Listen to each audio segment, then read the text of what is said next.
امریکہ اور ایران کے درمیان اہم ترین مذاکرات کا اگلا دور آج سوئٹزرلینڈ میں شروع ہو رہا ہے، جس میں شرکت کے لیے امریکی نائب صدر جے ڈی وینس بھی باقاعدہ روانہ ہو گئے ہیں۔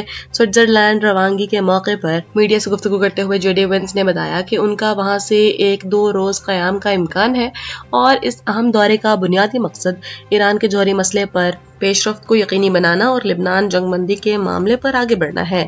واضح رہے کہ امریکی صدر ڈونلڈ ٹرمپ کے خصوصی مندوب سٹیو وٹکوف اور ان کے داماد جیرڈ کشنر پہلے ہی سوئٹزرلینڈ میں ڈیرے ڈالے ہوئے ہیں، جبکہ اس اہم سفارتی عمل کو نتیجہ خیز بنانے کے لیے قطری نمائندے بھی ان مذاکرات کا باقاعدہ حصہ ہوں گے۔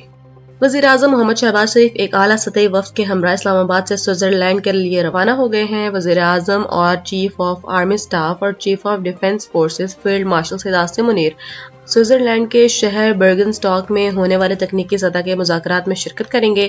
یہ مذاکرات تاریخی اسلام آباد مفاہمتی یادداشت پر دستخطوں کے تسلسل میں منعقد ہو رہا ہے، جس کا مقصد خطے میں مستقل امن کا قیام ہے۔ دوسری جانب جنگ بندی مذاکرات کو آگے بڑھانے کے لیے ایران کا اعلیٰ سطح کا وفد بھی سوئٹزرلینڈ روانہ ہو چکا ہے، جبکہ امریکی نائب صدر جے ڈی وینس کی وہاں آمد بھی متوقع ہے تاکہ اس اہم سفارتی عمل کو حتمی شکل دی جا سکے۔ اسکاٹ لینڈ کے دارالحکومت ایڈنبرا میں مسلم مخالف مشتبہ چاقوزی کے حملوں میں کم از کم 5 افراد زخمی ہو گئے ہیں۔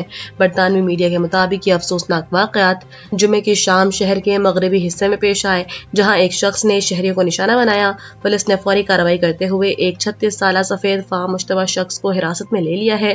حکام کا کہنا ہے کہ تمام زخمیوں کو فوری طور پر قریبی اسپتال منتقل کر دیا گیا ہے، جہاں انہیں طبی امداد فراہم کی جا رہی ہے۔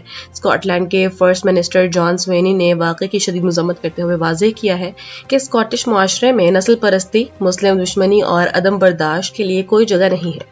پاکستان پیپلز پارٹی نے امجد حسین ایڈوکیٹ کو گلگت بلتستان کا نیا وزیر اعلیٰ نامزد کر دیا ہے۔ امجد حسین ایڈوکیٹ پی پی پی گلگت بلتستان کے صوبائی صدر بھی ہیں۔ پارٹی ذرائع کے مطابق یہ تاریخ میں پہلی بار ہوا ہے کہ پیپلز پارٹی نے گلگت ریجن سے کسی رہنما کو وزیر اعلیٰ کے منصب کے لیے نامزد کیا ہو۔